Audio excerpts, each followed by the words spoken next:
నమస్తే, welcome to I news. Iran supreme leader Ayatollah Ali Khamenei హతమైన వార్త ప్రపంచాన్ని కుదిపేస్తుంటే ఇప్పుడు మరో సెన్సేషనల్ న్యూస్ ఒకటి బయటకొచ్చింది. ఖమేనీ మరణం వెనకాల కేవలం అమెరికా, ఇజ్రాయెల్ మాత్రమే కాదు, Saudi Arabia crown prince Mohammed bin Salman హస్తం కూడా ఉందంటూ ఒక అమెరికన్ మీడియా రిపోర్ట్ సంచలనం సృష్టిస్తుంది.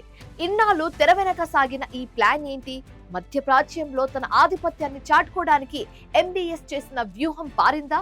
ఆ ఇంట్రెస్టింగ్ డీటెయిల్స్ ఇప్పుడు చూద్దాం. మిడిల్ ఈస్ట్ చదరంగంలో అసలైన ఆటగాడు ఇప్పుడే బయటకు వచ్చాడు. ఇరాన్ సుప్రీం లీడర్ ఖమేనీని అంతం చేసిన ఆపరేషన్ ఎపిక్ ఫ్యూరీ వెనుక Saudi crown prince Mohammed bin Salman కీలక పాత్ర పోషించినట్లుగా అమెరికాకు చెందిన ఒక నిఘా నివేదిక పేర్కొంది.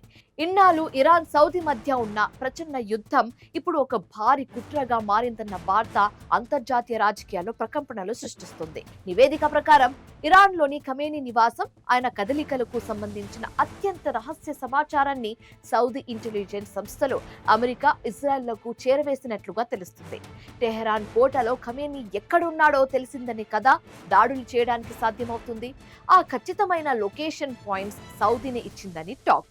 అంతేకాదు, అమెరికా బాంబర్లు, ఇజ్రాయెల్ క్షిపణులు ఇరాన్ వైపు వెళ్లడానికి సౌదీ తన గగన తలాన్ని ఉపయోగించుకునేందుకు రహస్యంగా అనుమతిచ్చినట్లుగా కూడా వార్తలు వస్తున్నాయి. ఎంబీఎస్ ఎందుకు ఈ రిస్క్ తీసుకున్నారు? ఇరాన్ అణ్వాయుధ తయారీ, మధ్య ప్రాచ్యంలో షియా వర్గాల ఆధిపత్యాన్ని అణిచివేయడమే సౌదీ ప్రధాన లక్ష్యం. ఖమేనీ మరణిస్తే ఇరాన్ బలహీనపడుతుందని, తద్వారా అరబ్ ప్రపంచంలో సౌదీకి తిరుగులేని నాయకత్వం లభిస్తుందని ఎంబీఎస్ భావించినట్లుగా విశ్లేషకులు చెబుతున్నారు. దురాక్రమణను చూస్తూ ఊరుకోమని హెచ్చరించే ఇరాన్ ప్రాక్సీలను దెబ్బకొట్టాలంటే ముందుగా వారి సుప్రీం లీడర్ ను తొలగించడమే ఏకైక మార్గమని సౌదీ స్కెచ్ వేసినట్లుగా తెలుస్తుంది.